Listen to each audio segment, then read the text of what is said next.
E não sabes que és um desgraçado e miserável e pobre e cego e nu? Aconselho-te que de mim compres ouro provado no fogo, para que te enriqueças, e vestes brancas, para que te vistas, e não apareça a vergonha da tua nudez. E que unjas os olhos com colírio, para que vejas.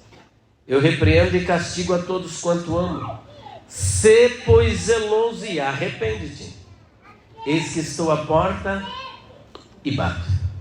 Se alguém ouvir a minha voz e abrir a porta, entrarei em sua casa. Aleluia.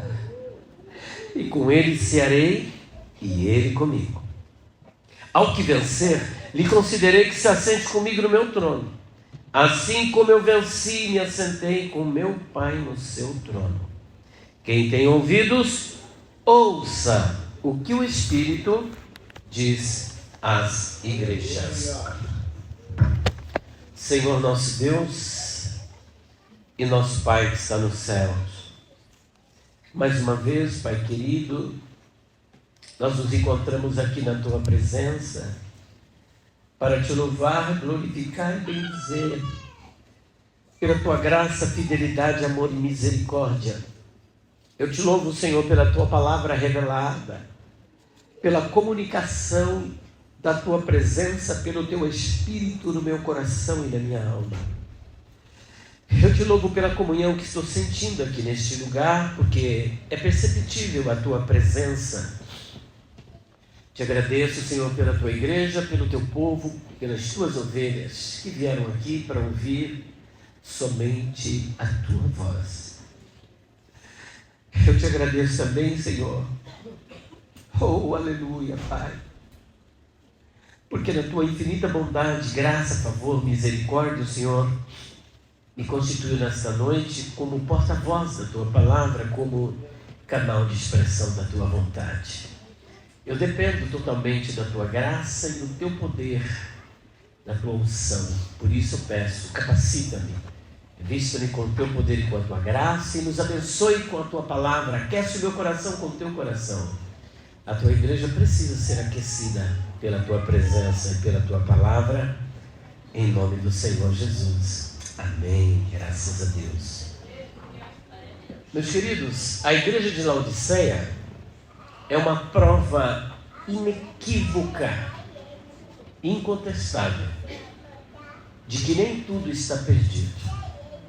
Há sempre uma segunda chance, uma segunda oportunidade, quando nós decidimos, em primeiro lugar, abraçar a graça de Deus, porque a igreja vive na dependência da graça. Segundo, ouvir os conselhos do Senhor.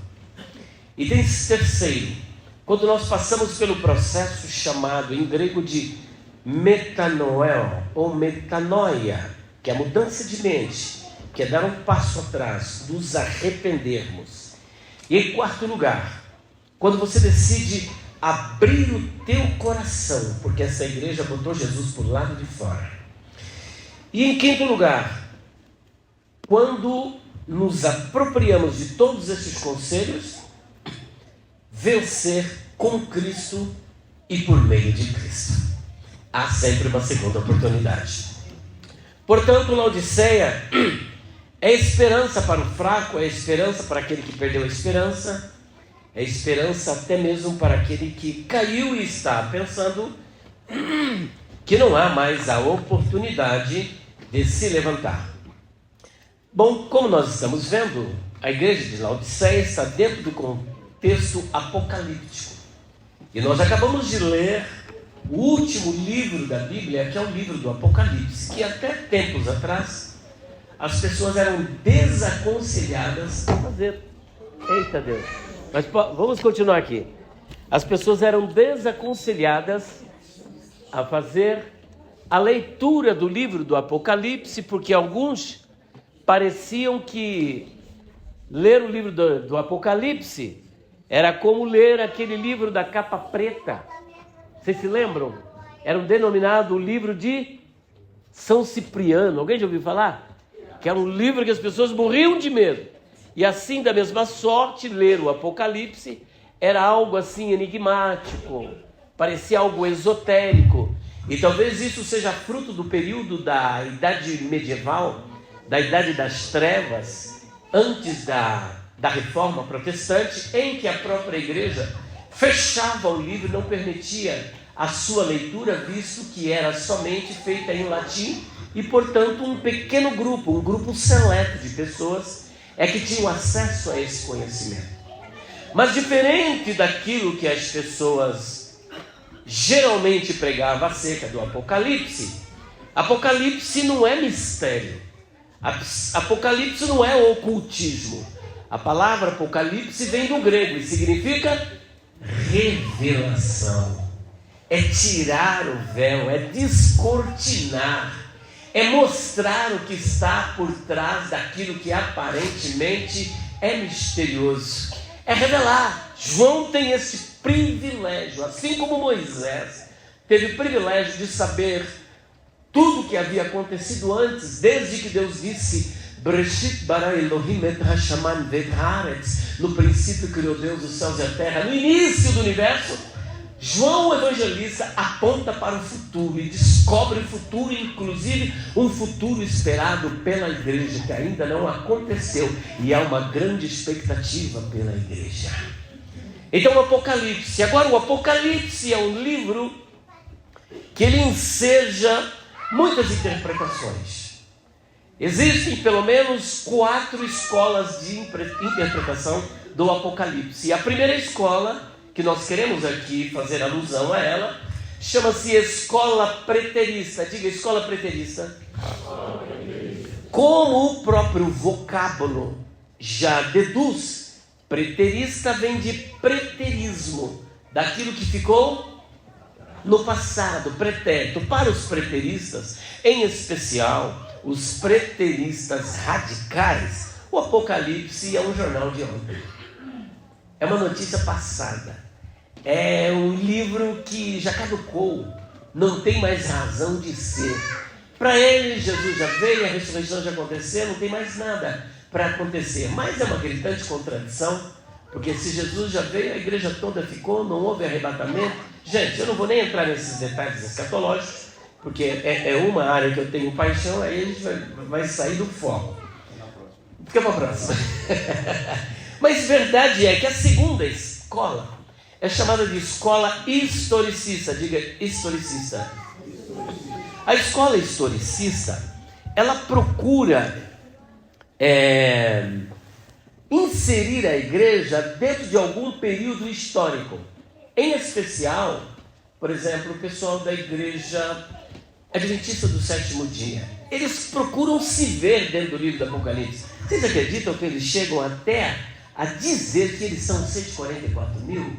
E quando não, eles também são aquela mulher vestida do sol do capítulo 12. E eles fazem ali, começam a interpretar o Apocalipse à luz dos acontecimentos históricos. Eu, por exemplo, que gosto de trabalhar a área da escatologia, eu saio fora dessa questão de fazer escatologia fundamentada na geopolítica. Por exemplo, agora está aí eclodindo, pipocando previsões escatológicas.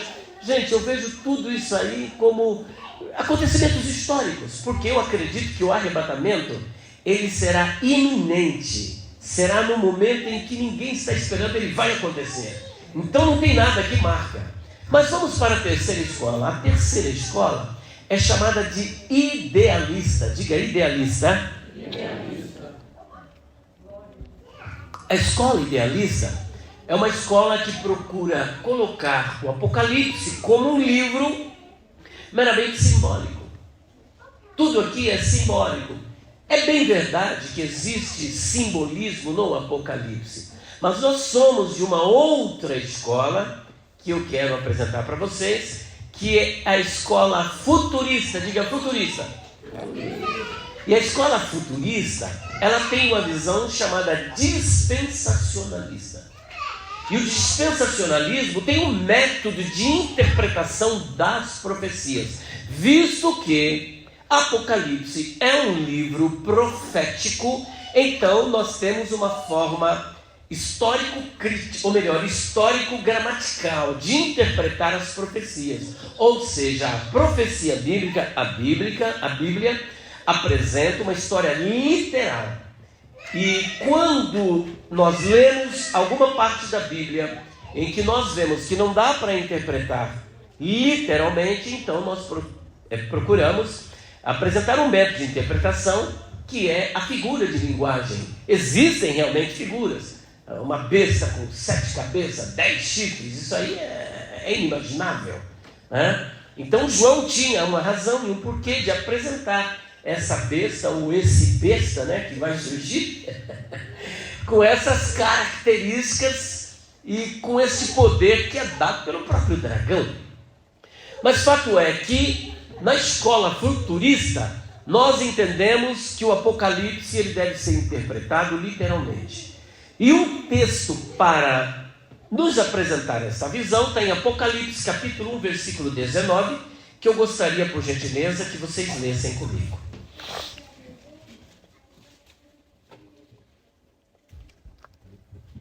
Apocalipse capítulo 1, 19. Não entendi. Capítulo 19. O que é que está escrito? Uma ordem do Senhor Jesus para João o evangelista. O que ele diz?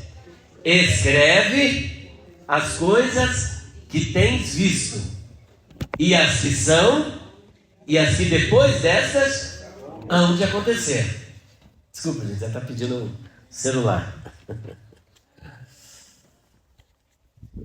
Primeiro, escreve as coisas que tens visto, as coisas que passaram. Porque aqui nós temos o verbo composto, que tens visto, ver o que ele viu no passado, pretérito. As que são, em que tempo nós estamos?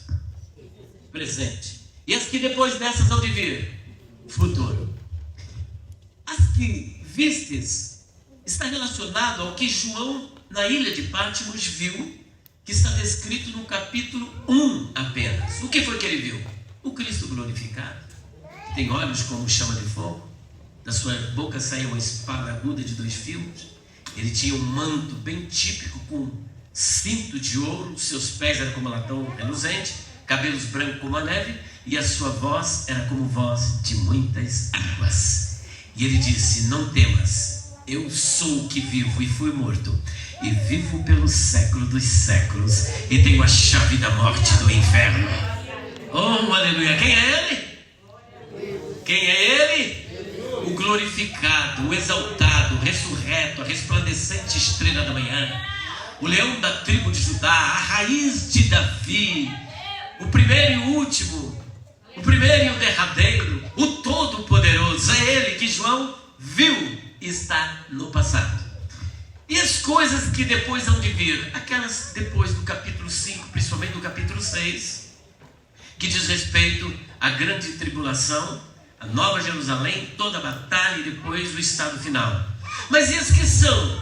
As que são dizem respeito exclusivamente às 7 igrejas do Apocalipse. O Apocalipse trabalha muito essa questão do 7. Tem 7 igrejas, o que mais? 7 castiçais, o que mais? 7 anjos, é isso? Os 7 Espíritos de Deus. Então o 7 está muito presente. Como nós não viemos falar aqui nem de guimatria, nem de cabalá, e nem de numerologia, então vamos deixar o 7 para lá, né? Porque tem uma razão, alguns significados do 7, mas eu não sou muito adepto em ficar nesse negócio de números, né? Mas está aqui o 7. Agora é interessante, o Apocalipse é uma obra de 5 mãos. Primeiro, versículo de número 1 do capítulo 1, vamos lá? Voltemos para lá, de vez em quando a gente vai e volta, gente. Capítulo 1, versículo 1 de Apocalipse. Capítulo 1. Oh, tá lá? Ah, maravilha. Vamos ler? 1, 2, 3. Revelação de Jesus Cristo, a qual Deus me deu para mostrar aos seus servos as coisas que brevemente devem acontecer. O 2.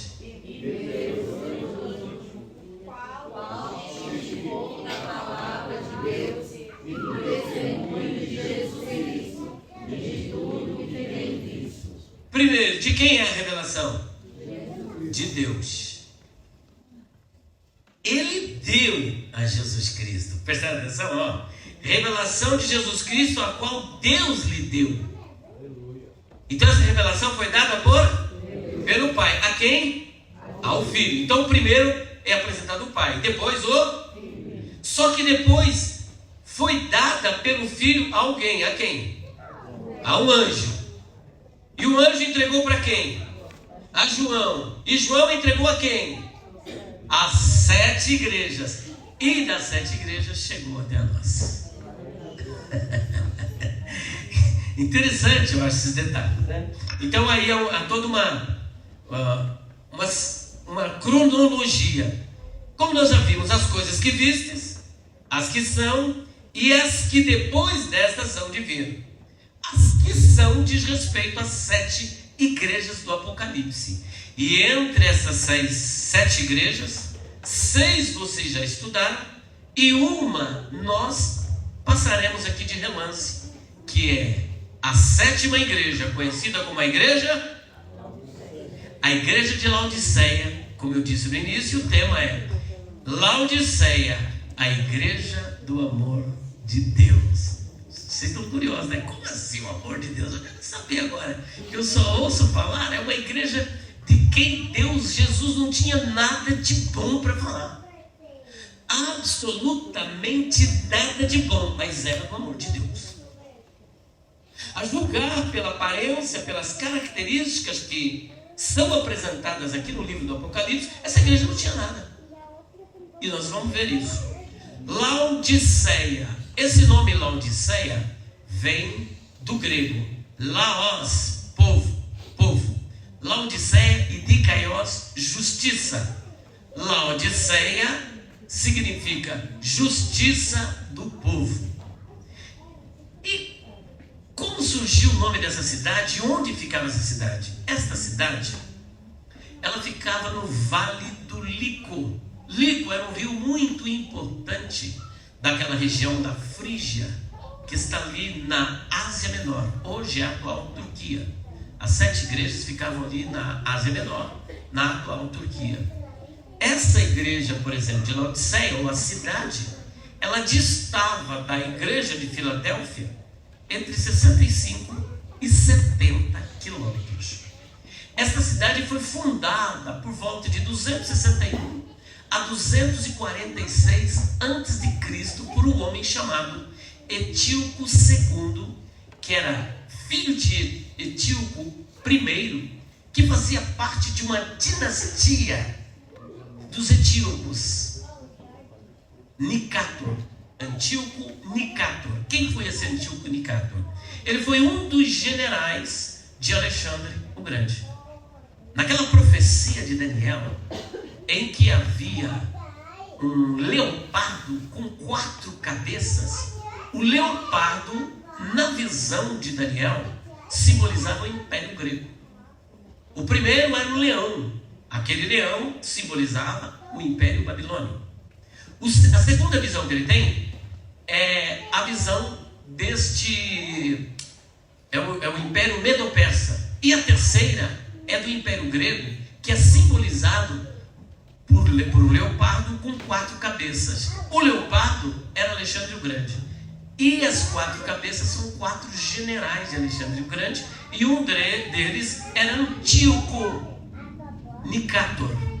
E este Antíoco I foi o fundador de Laodiceia. E por que ele fundou esta cidade com este nome?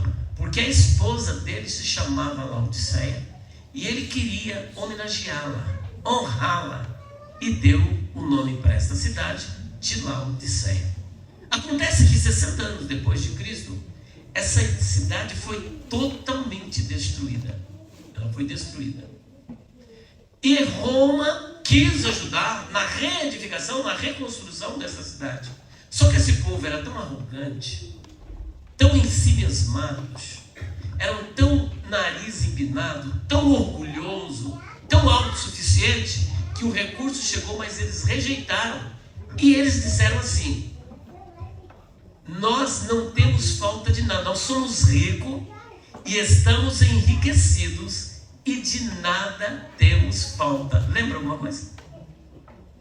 Somos ricos, estamos enriquecidos e de nada temos falta. E portanto recusaram. E por que eles agiram assim? Porque Laodiceia era uma cidade importante ali da Ásia Menor. Para vocês terem ideia, tinha centros bancários, um sistema financeiro altamente evoluído. Fora essa questão do sistema financeiro, Laodiceia também tinha indústria de tecido, muito rica, muito poderosa. E fora a indústria de tecido, ali também havia uma escola central, uma escola onde ensinava-se a medicina. E dentre esses estudos medicinais, eles trabalhavam na área da oftalmologia. E eles desenvolveram um tipo de um colírio para os olhos que era muito eficiente. Então eles enriqueceram demais. Esse povo tinha como Deus a riqueza. Era o mamon. Mamon é uma palavra que vem do siríaco e significa aquele em quem alguém confia.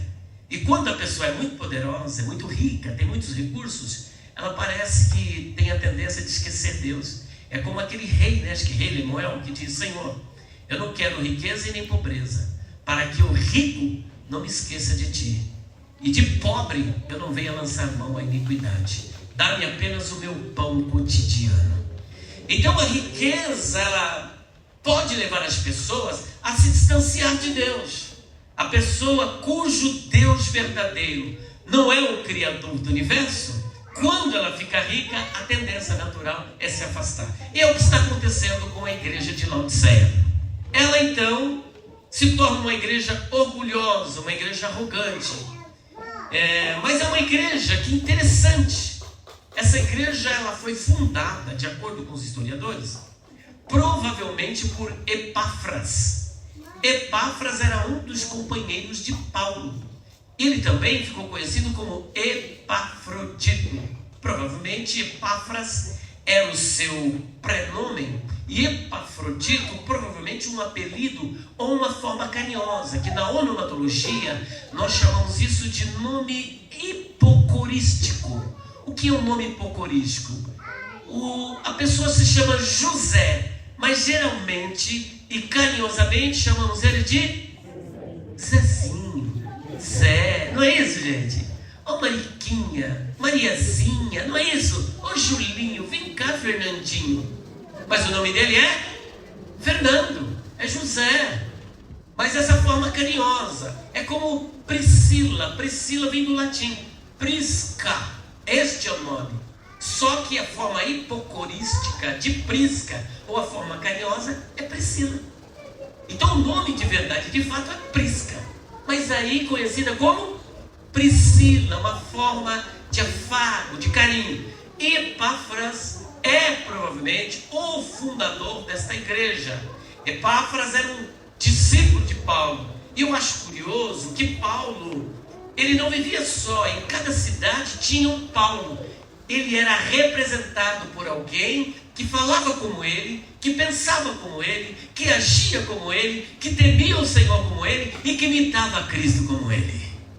Portanto, ali também tinha um Paulo naquela cidade. Então, Epáfras foi ensinado por Paulo, era companheiro de Paulo, pegou todo aquele arcabouço doutrinário de ensino, discipulador de Paulo e abre essa igreja ali na Ásia Menor. Agora, outro detalhe desta igreja. Esta igreja, ela não era uma igreja assim morta. Esta igreja, ela tinha o mesmo nível da igreja de Colosso e da igreja de Éfeso. Vamos ler Colossenses capítulo 4, versículo de número 12. Deixa eu ver se é isso mesmo. 4:12 ou 1:7.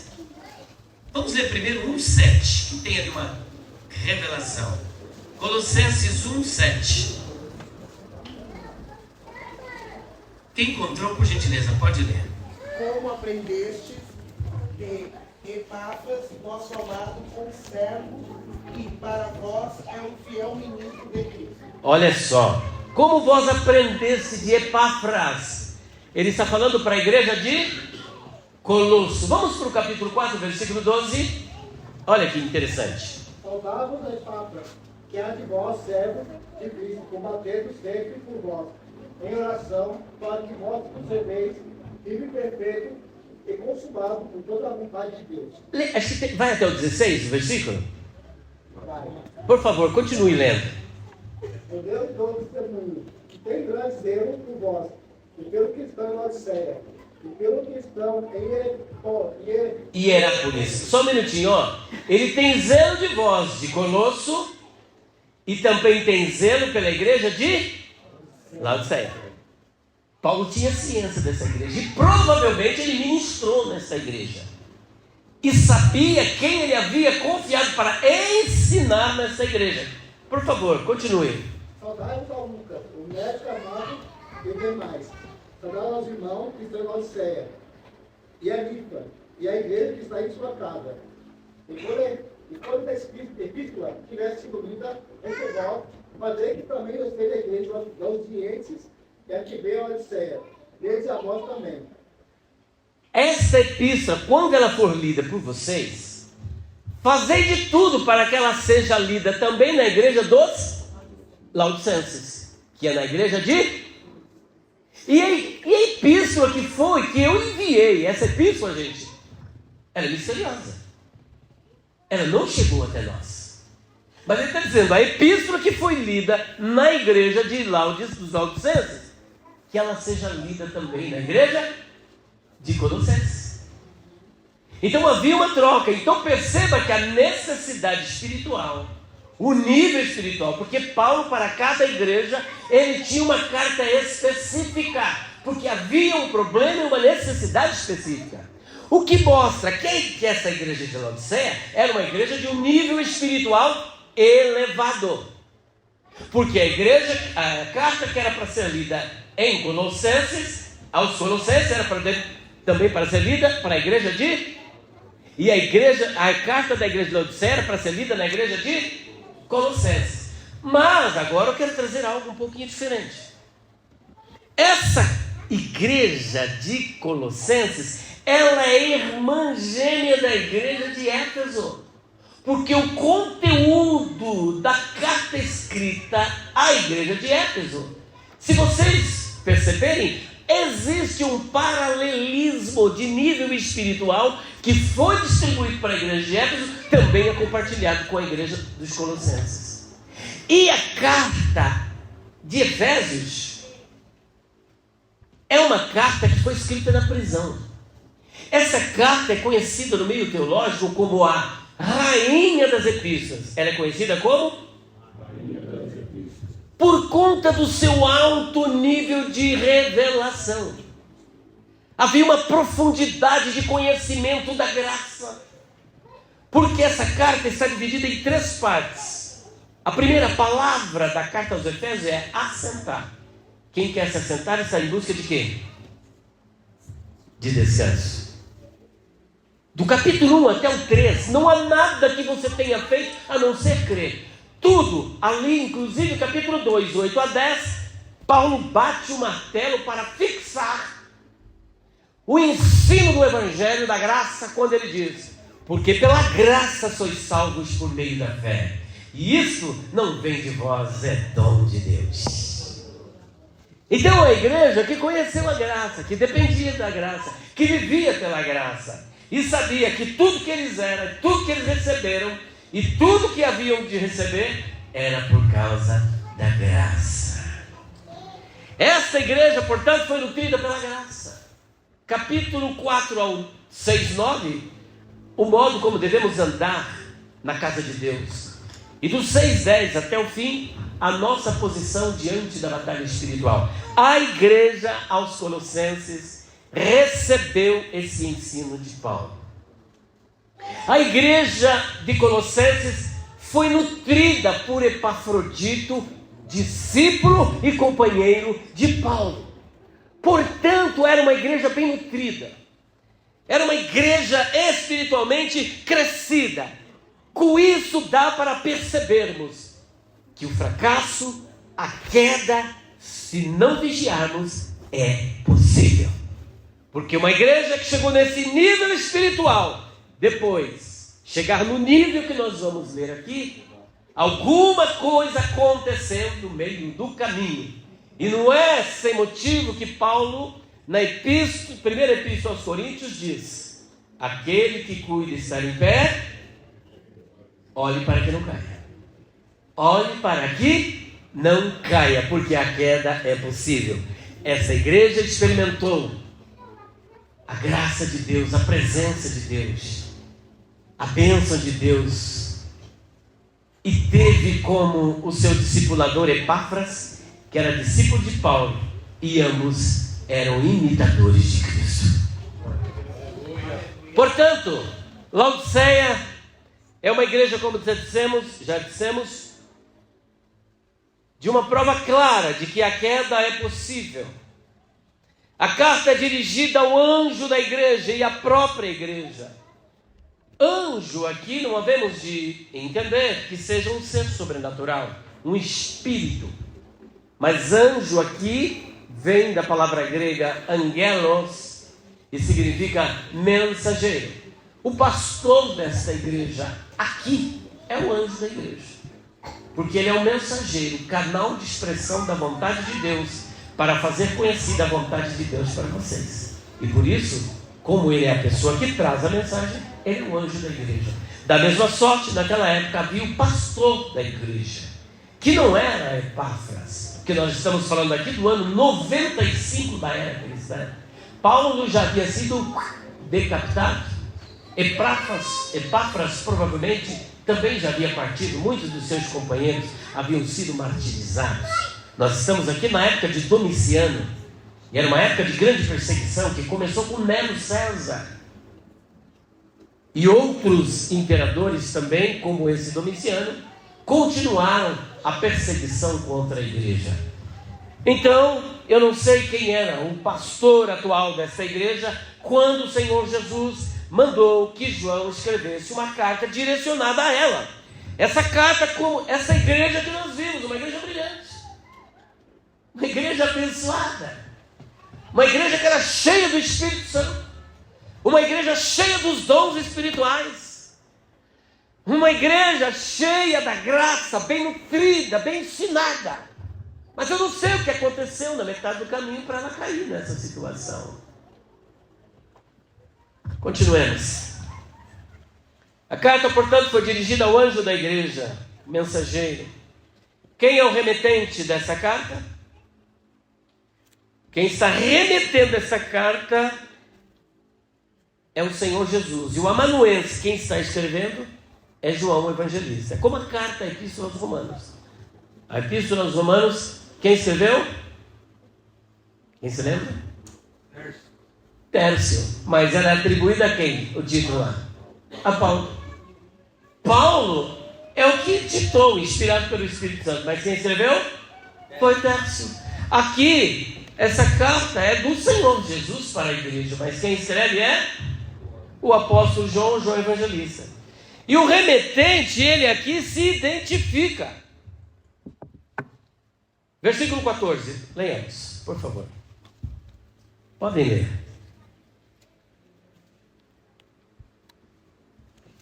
Versículo 14, quem quiser pode ler.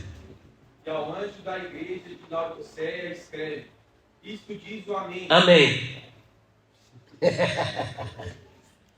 E ao anjo da igreja que está em Laodiceia escreve: isso diz o Amém. Isso diz o Amém. Amém. Amém é um dos nomes atribuídos ao Senhor Jesus Cristo. Amém significa confiança. Amém significa certo. Amém significa verdadeiro. Amém significa é isso mesmo, assim seja, é deste jeito. Mas amém é uma palavra universal que não é de origem grega. O idioma aqui é o grego koiné, mas o pensamento de quem está escrevendo é hebraico. E a palavra amém vem do hebraico. E a letra última não é N, mas é N, amém. E o pessoal faz um acrônimo hebraico de amém, que é o seguinte, é Aleph, Mem e Nun. Aleph é a primeira letra do alfabeto hebraico. Depois você tem M e N. Aleph é um dos nomes de Deus que aparece lá no Gênesis capítulo 1, versículo 1. Elohim. Aleph se escreve Elohim. E com Mem, que é o M, se escreve Melech. E com Nun, Nema. Elohim, Melech, Nema. Significa, Elohim é um rei fiel. Ele é fiel, a testemunha fiel e verdadeira. Leia o restante, por favor. Isso diz o amém, a testemunha fiel e verdadeira, o princípio da criação de Deus. Muito bem. A testemunha fiel e... Ele disse, eu sou o caminho, a verdade e a vida. E nele você pode confiar.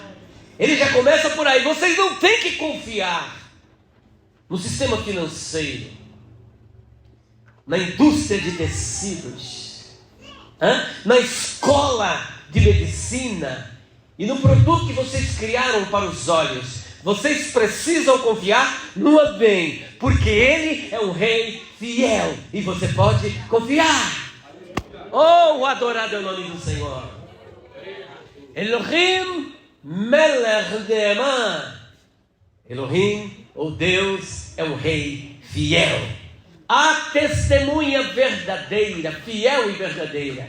Agora diz, o princípio da criação de Deus, que as testemunhas de Jeová procuram torcer, dizendo que Jesus foi o primeiro a ser criado, porque aqui diz o princípio da criação de Deus. Mas a palavra princípio aqui do grego, arre, é uma palavra que está dentro de um campo semântico muito amplo, e por isso é uma palavra que a gente chama de palavra polissêmica, porque tem vários significados.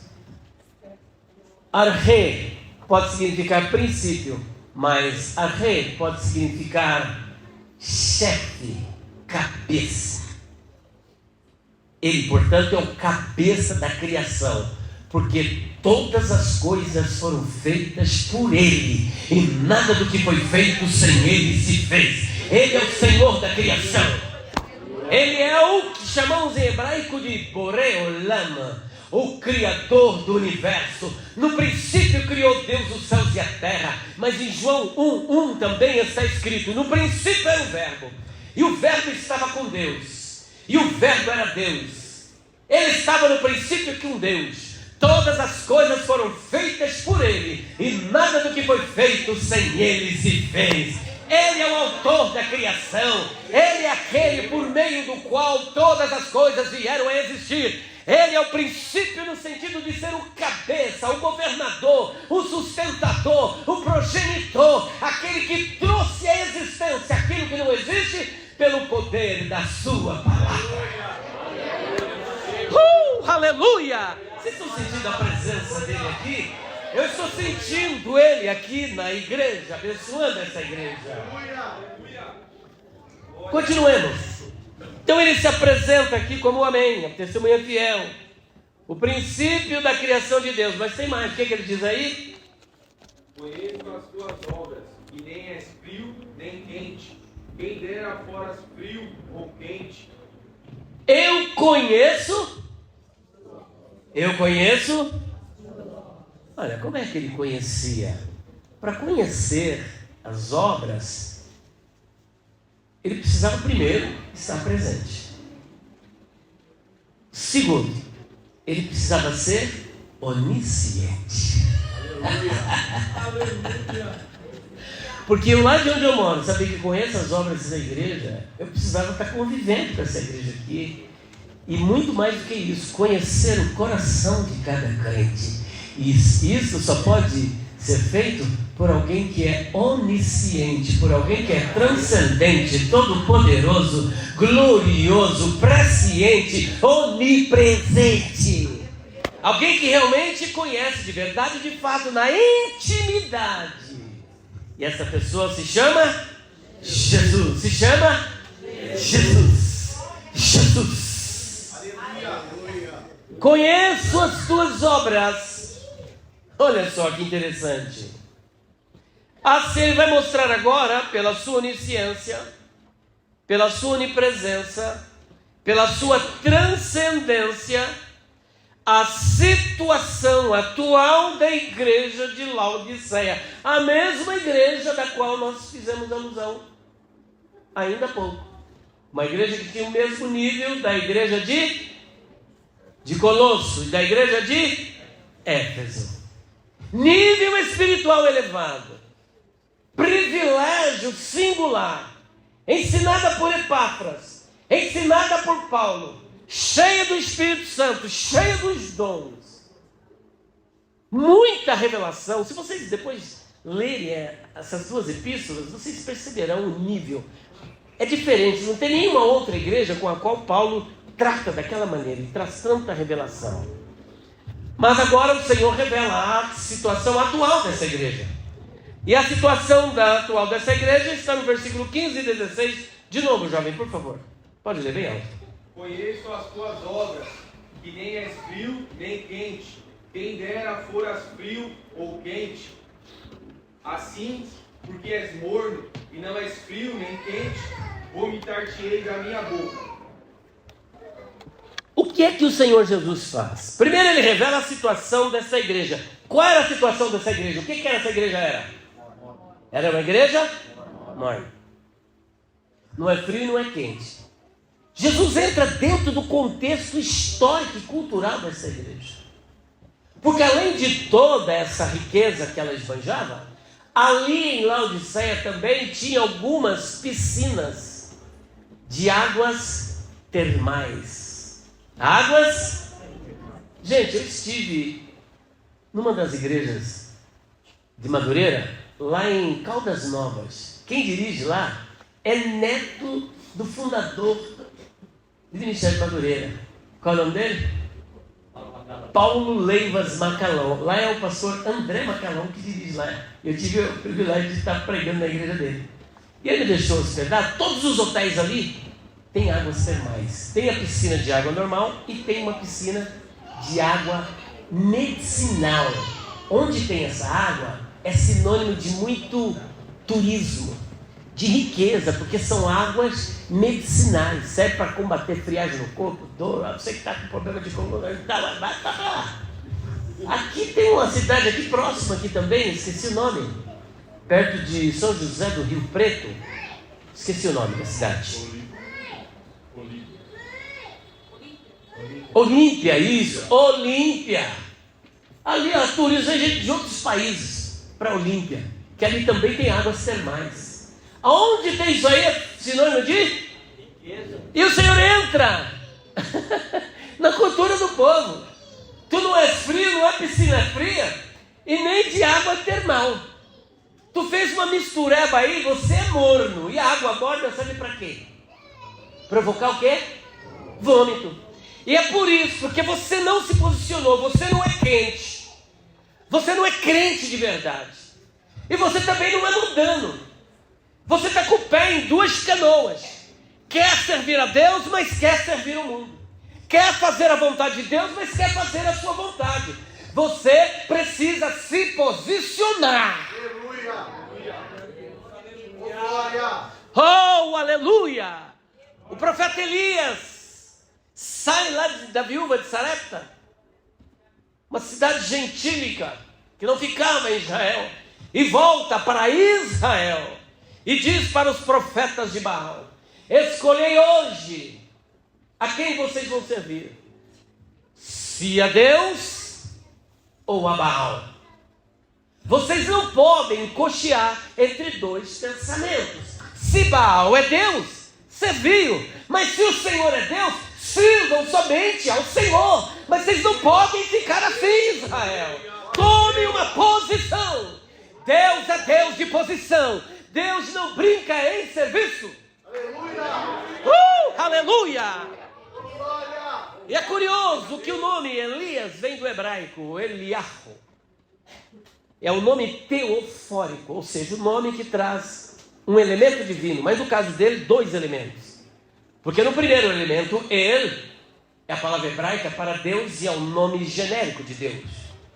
E o sufixo é Ias, que vem de Iahu ou Yah, que é a forma diminuída de Iavé. E entre Deus e Iavé tem um infixo pronominal, Yod, que dá a ideia que é um pronome possessivo. Elias, o profeta, o nome dele significa Iavé é Deus. Israel estava dizendo que quem era Deus? Baal era Deus. E o Senhor criteriosamente escolhe um profeta cujo nome era uma mensagem para desconstruir a idolatria de Israel. Não é Baal que é Deus, e Yahvé é Deus, e o profeta, o seu nome já anunciava quem era Deus em Israel. Posicione-se, porque a mensagem está no meu nome. Aleluia! A mensagem está no nome do profeta Eliahu Hanavi, o profeta Elias. Yahvé é Deus, ou Yahvé é o meu Deus. Diga que Ele é o seu Deus. Diga: Yahvé é meu Deus. Ele é o meu Deus. Ele é o meu Deus. E não há outro Deus além de ti. Glória a Deus. Os hebreus têm na sua religião aquilo que eles chamam de Shema. O Shema está em Deuteronômio 6,4, que diz assim em hebraico: Shema Israel, Yahvé Elohim, Yahvé Echad. Ouve Israel, Yahvé é o único, Ele é um só. Ele não aceita compartilhar a sua glória com ninguém. Não dá para ficar cocheando entre 2 pensamentos. É esta mensagem que continuava a ecoar na história e agora na história da igreja de Laodiceia. Ou você seja quente, ou você seja morno. Não dá para tolerar, porque se você continuar nessa mordidão, eu vou te vomitar. Quando ele diz isso, há um lampejo de esperança. A igreja não está perdida. Aqui é uma atitude, uma ação da graça de Cristo, da graça de Deus, vindo ao encontro da igreja de Laodiceia. Ou você é frio, ou você não pode ser morno. Traduzindo, essa igreja ainda não estava morta. Não tinha acabado todas as esperanças para essa igreja. Porque o Senhor está chamando ela para ter um posicionamento. Deus quer que tenhamos um posicionamento diante dele. Não podemos, não é tempo mais de brincar. Estamos caminhando para o tempo do fim. Mordidão, não. Então essa igreja ainda tinha uma esperança. Não estava totalmente acabada. Então a situação dessa igreja, primeiro ela era morna. Só que tinha mais. Eu vou correr um pouquinho porque eu vi que o tempo aqui já se transformou em meu inimigo. Já. Ela pensava que era rica, mas o que ela era? Só? Que mais? Que mais? Olha só, ele entra na cultura do povo, naquilo que eles pensavam que era. Eram financeiramente, mas espiritualmente estavam desgraçados, estavam miseráveis, estavam pobres. Tinha colírio, mas não podia ver espiritualmente. Aleluia. Tinha tecido da melhor qualidade, tinha seda, tinha linho, mas estava nua espiritualmente. Aleluia. Oh, aleluia! Vocês perceberam que interessante como Deus ele entra na sua cultura para falar com você, cara a cara. Sabe o que é isso aí? É o amor de Deus, é a graça de Deus. Ele está te buscando, Ele está chamando a sua atenção. Sai deste marasmo, sai da mornidão, sai da hipocrisia, saia da miséria, saia da cegueira e venha para mim.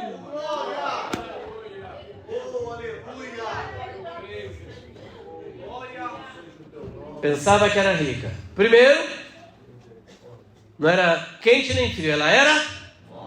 Segundo, ela pensava que era, mas na verdade era desgraçada, miserável, pobre, cega e andava nua. Tinha muito tecido, mas não espiritual. Vendia muito colírio, mas andava cega. Tinha um sistema financeiro abastado, mas era miserável e pobre. Tremendo. Continuemos. A terceira situação dessa igreja é que ela tomou uma atitude de colocar Jesus para fora. O Senhor vai ser despejado. Jesus foi despejado dessa igreja. Ele foi colocado para fora. Mas como é que o Senhor diz isso? Com que autoridade? Meu jovem, por gentileza, você já está com o texto aberto? Capítulo 3, versículo 20. Essa igreja botou Jesus para correr. Pode ler. Vamos toda a igreja ler? 1, 2, 3. Eis sou a porta e bato. Se alguém ouvir a minha voz e abrir a porta, entrarei até ele, e com ele cearei, e ele comigo. Eis que sou a porta. Alguém que está batendo a porta, ele está do lado de dentro ou do lado de fora? Então ele foi botado para correr. Por causa de todas essas atitudes, da sua autoconfiança, da sua riqueza, do seu orgulho, da sua autossuficiência, botou Jesus para fora, porque havia um outro Deus reinando no trono que era só de Jesus. E Jesus sabia qual era o final deles, e por isso ele insiste: eis que estou à porta e bato. Isso demonstra também que o Senhor, ele não arromba a porta, né? Ele respeita a sua liberdade. Você pode abrir ou você pode permanecer com o seu coração fechado. Correndo mais, ela foi alcançada pela graça. Jesus veio ao seu encontro, e veio ao seu encontro e disse: aconselho-te que de mim compre o quê? Ouro puro, riquezas espirituais, veste de santidade, colírio de verdade, para que você possa enxergar espiritualmente. Agora veja o versículo de número 19. Nós dissemos que a igreja de Laodiceia era a igreja do amor de Deus. Estava tudo atrapalhada, não tinha nada de bom para se falar dela, mas nada, absolutamente nada. Mas o versículo de 19 é revelador. Podem ler. 1, 2, 3. Eu repreendo e castigo a todos quantos amo. Se pois zeloso e arrependa-te. Vocês pararam para pensar nesse versículo? Botou Jesus para fora, era morna, achava que era rica, mas era miserável, desgraçada, pobre, cega e nua.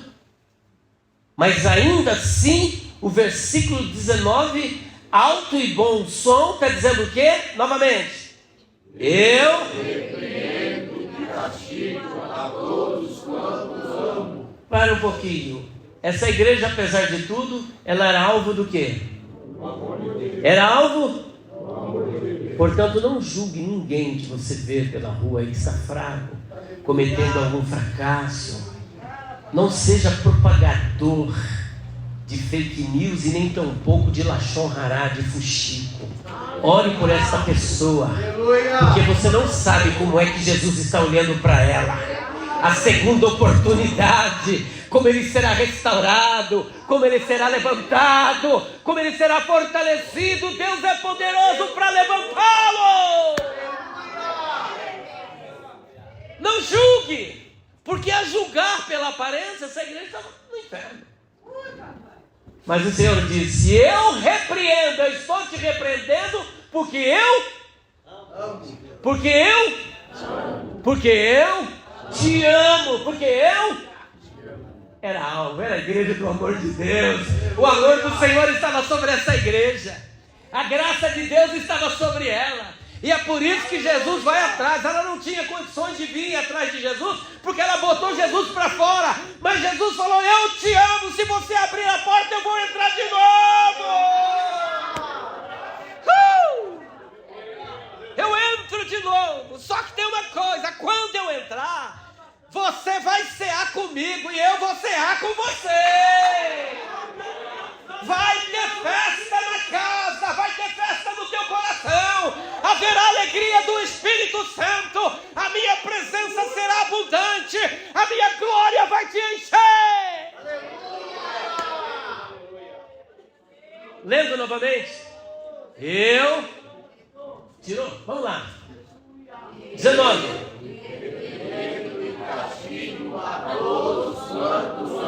Primeiro, se pois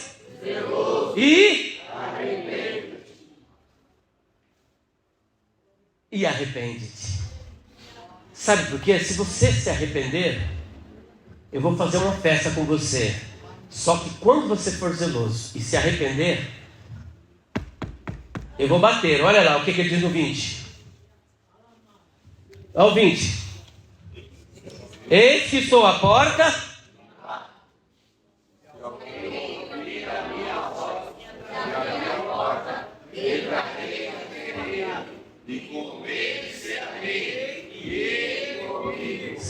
Se você abrir a porta, eu vou entrar. Mas é só se você abrir. E eu quero cear com você. E eu quero que você ceie comigo. Eu quero fazer uma festa como você nunca teve. Não se lembrar do teu aniversário, não lembrar de nada. Mas eu vou dar uma festa. Uma festa espiritual, uma festa da minha presença, uma festa da minha glória. Agora ele tem aqui algumas promessas para encerrarmos. Promessas: vou fazer uma festa contigo, irei inundá-lo com a minha presença. Segundo, essa daqui é forte, gente. Eu não sei vocês, mas eu aqui particularmente, olhem para mim. Eu vou me assentar no trono de Jesus. Teve um camarada que tentou, foi despejar de lá de cima para baixo. Mas ninguém vai fazer isso comigo. Eu vou me assentar. Tem mais alguém aqui que vai? Não. Versículo 21, já está aí? Eu creio, Pai. 21, olha lá. 1, 2, 3. Ao que vencer, me concederei que se assente comigo no meu trono, assim como eu venci e me assentei com meu Pai no seu trono. Oh, aleluia, glória a Deus. Nenhuma das 7 igrejas teve essa promessa grandiosa. Todas elas irão participar. Mas o Senhor prometeu para a pior igreja. Aos nossos olhos é a pior. Você está olhando para o irmão, ele é o pior. Isso é tranqueira, rapaz. Isso é curva de rio, isso é isso. Para você. Porque Deus não vê como vê o homem. Conta-se que Michelangelo, vamos encerrar, um escultor italiano, ele vinha com um grupo de discípulos, todos eles de vestes brancas, impecáveis, e vinham caminhando por uma das ruas de Florença, quando de repente Michelangelo ao longe avistou um pedaço de mármore na terra. Estava enterrado aquele pedaço de mármore. Ele se adiantou e foi até aquele mármore e com as mãos começou a escapar e tirar. Seus discípulos, tipo a igreja de Laodiceia, afinal de contas nós somos discípulos de nada mais nada menos do que Michelangelo. Somos importantes. Chegaram a Michelangelo assim e falou: Michelangelo, para que se rebaixar tanto? É apenas um pedaço de mármore. Ele deu uma paradinha, olhou para eles e disse o seguinte: enganai-vos, eu vejo um anjo na pedra. Um anjo na pedra? Sim. E continuou.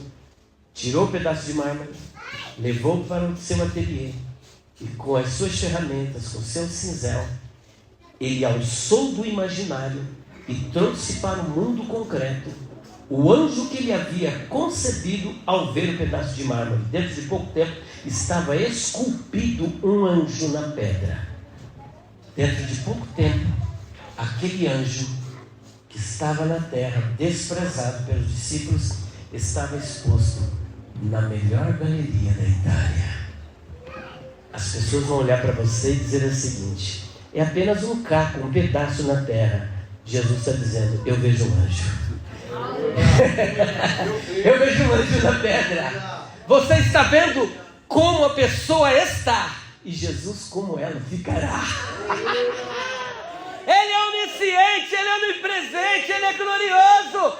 Para você não vale nada, mas para Jesus é meu, é santo, é salvo. Lição dessa igreja: não julgue ninguém pela aparência.